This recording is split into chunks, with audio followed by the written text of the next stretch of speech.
Hi everyone, I am Vishnu. Welcome to our channel. Good morning all of you. இன்னைக்கு நம்ம வீடியோல என்ன பார்க்க போறோம் அப்படினா சப்பாத்தி போடுறதுக்காக சப்பாத்தி மாவு பிசைஞ்சிட்டு இருக்கேன். இத பத்தி தான் பார்க்க போறோம். மாவு பிசையும் போது என்னோட குட்டீஸ்லாம் எப்படி என்ன பண்ணுவாங்க அப்படினு இந்த வீடியோல வந்து பாருங்க.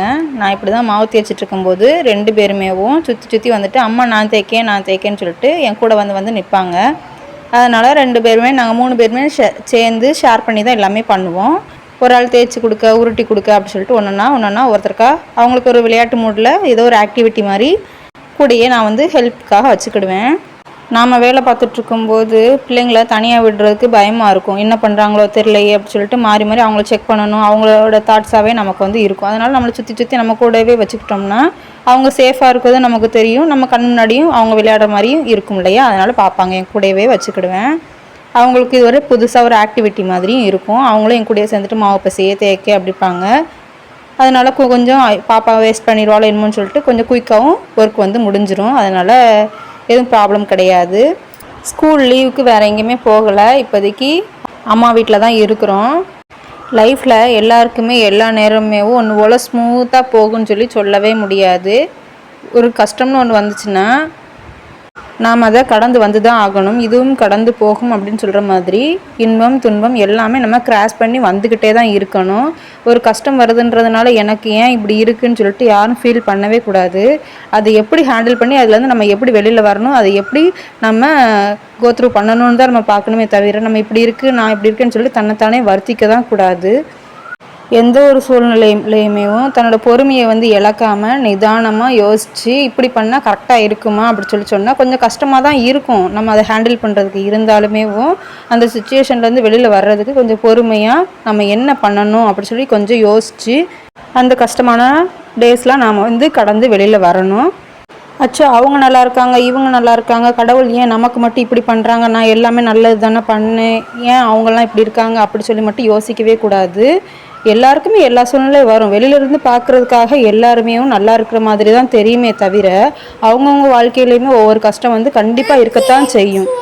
அதனால் எந்த ஒரு சூழ்நிலையுமே நம்ம கஷ்டப்படுற நேரத்தில் அச்சோ அவங்க நல்லா இருக்காங்க அவங்க அப்படி இருக்காங்க அப்படின்னு சொல்லி மற்றவங்களோட லைஃப்பில் நாம் கான்சென்ட்ரேட் பண்ணுறதை விட்டுட்டு நம்ம லைஃப்பில் நம்ம என்ன பண்ணால் எப்படி வெளியில் வரலாம் அப்படின்னு சொல்லி யோசித்து கொஞ்சம் வெளியில் வர்றதுக்கு ட்ரை பண்ணணும். நம்ம லைஃப் கொஞ்சம் கிரிட்டிக்கலான சுச்சுவேஷனில் இருக்கும்போது கொஞ்சம் பாசிட்டிவாக நம்மகிட்ட பேசுகிறவங்கக்கிட்ட கொஞ்சம் நம்ம பேசணுமே தவிர நெகட்டிவாக நமக்கு கூட கொஞ்சம் ஸ்ட்ரெஸ் ஏற்றுறவங்கக்கிட்ட போய் நம்மளோட கஷ்டத்தை வந்து போய் ஷேர் பண்ணக்கூடாது. நம்ம அப்படி அந்த டைமில் அவங்ககிட்ட ஷேர் பண்ணோம்னா கூட கொஞ்சம் இருக்கிற ஸ்ட்ரெஸ்ஸோட எக்ஸ்ட்ரா ஸ்ட்ரெஸ் தான் நமக்கு வந்து வருமே தவிர நமக்கு மைண்ட் வந்து ரிலாக்ஸ் ஆகவே ஆகாது. அதனால் எந்த டைமில் யார் கூட வந்து ஒரு ரிலேஷன்ஷிப் வச்சுருக்கோம் அப்படின்னு சொல்லி தெரிஞ்சு நடந்துக்கிடணும். அதுதான் ரொம்ப ரொம்ப முக்கியம். நம்ம அப்போ தான் அதுலேருந்து மீண்டு வெளியில் வர முடியும். நமக்கு அந்த சுச்சுவேஷன்லாம் கடந்து வெளியில் வந்ததுக்கப்புறமா நமக்கு அது ஒரு பெரிய விஷயமாகவே தெரியாது. நம்ம அந்த கஷ்டத்தில் ரன் பண்ணிக்கிட்டு இருக்கும்போது அப்போ தான் நமக்கு ஐயோ இவ்வளோ பெரிய இதில் நம்ம வந்து மாட்டிக்கிட்டோமே அப்படி சொல்லி தோணும். ஆனால் அதை நம்ம தாண்டி வெளியில் வந்ததுக்கப்புறமா இதெல்லாம் நம்ம கிராஸ் பண்ணி வந்துட்டோம், இதெல்லாம் ஒரு பிரச்சனையே இல்லை அப்படின்ற மாதிரி தான் தோணும். இதில் தான் நம்ம இவ்வளோ தூரத்துக்கு நம்ம ஸ்ட்ரெஸ் ஆனோமா அப்படிலாம் கூட நம்மளை ஃபீல் பண்ண வைக்கும்.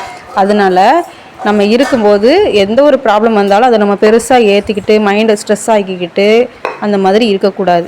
ஃபைனலாக நாம் என்ன நினைப்போம், இதுக்கு போய் நம்ம இவ்வளோ தூரத்துக்கு தன்னைத்தானே வருத்திக்கிட்டோம் அப்படின்னு சொல்லி பின்னாடி நம்ம வந்து நம்ம உடல்நிலையை நினச்சி கவலைப்படுற மாதிரி வச்சுக்கிடவே கூடாது. கண்டிப்பாக நமக்கு ஒரு ஹாப்பி லைஃப் வந்து பின்னாடி வர்றதுக்காக கூட நமக்கு இவ்வளோ பெரிய கஷ்டத்தை கடவுள் வந்து கொடுக்கலாம். நமக்கு இவ்வளோ கஷ்டத்தை கொடுக்காங்களேன்றக்காக தோண்டு போகக்கூடாது. பின்னாடி நமக்கு இதோட ஹாப்பியான ஒரு லைஃப் வந்து நமக்கு வந்து கிடைக்கும். நல்ல இதோட சந்தோஷமாக வாழ வேண்டிய சூழ்நிலையும் இருக்கலாம். அதனால் இதோட நமக்கு முடிஞ்சு போச்சு அப்படின்னு சொல்லி மட்டும் எந்த ஒரு சூழ்நிலைக்காக தன்னோட லைஃப்பை முடிச்சுக்கிறதுக்காகவும் யோசிக்கக்கூடாது. ஓகேவா? எதுவும் தப்பாக சொல்லியிருந்தால் சாரி மன்னிச்சுக்கோங்க. எந்த சூழ்நிலையும் மைண்டை வந்து பாசிட்டிவாக வச்சுக்கோங்க. பாசிட்டிவ் ஃப்ரெண்ட்ஸை உங்களோட சுற்றி வச்சுக்கோங்க. நெகட்டிவாக இருக்கிறவங்கிட்ட இருந்து கொஞ்சம் தள்ளி இருங்க. அவ்வளோதான். அட்வைஸ் பண்ணுறது யாருனாலும் பண்ணலான்னு சொல்லிட்டு எல்லாருமே பண்ணுறோம். ஆனால் அதுக்கும் இவங்களுக்கு என்ன தகுதி இருக்குது, இவங்க இவ்வளோ தூரத்துக்கு அட்வைஸ் பண்ணுறாங்க அப்படி சொல்லிட்டுலாம் நினைக்கக்கூடாது. நமக்கு யாராவது நல்லது சொன்னாங்கன்னா ஏற்றுக்கிடணும், வேண்டான்னு சொல்லக்கூடாது. நமக்கு ஏதோ ஒரு வகையில் நம்ம வந்து மைண்ட் ரிலாக்ஸ் ஆகுது அப்படின்னு சொன்னால் சரின்னு கேட்டுக்கிடணும். என்னோடய லைஃப்பில் நானும் நிறைய விஷயத்த கடந்து வந்திருக்கிறேன். அந்த அனுபவத்தில் தான் நான் இவ்வளோ தூரத்துக்கு நான் வந்து சொல்லியிருக்கிறேன். மற்றபடி தப்பாக எடுத்துக்காதீங்க. உங்களுக்கு என்னோடய வீடியோஸ் பிடிச்சிருந்துச்சு அப்படின்னா மறக்காமல் லைக் பண்ணுங்கள், அப்படியே சப்ஸ்கிரைப் பண்ணிக்கோங்க. தேங்க்ஸ் ஃபார் வாட்சிங்.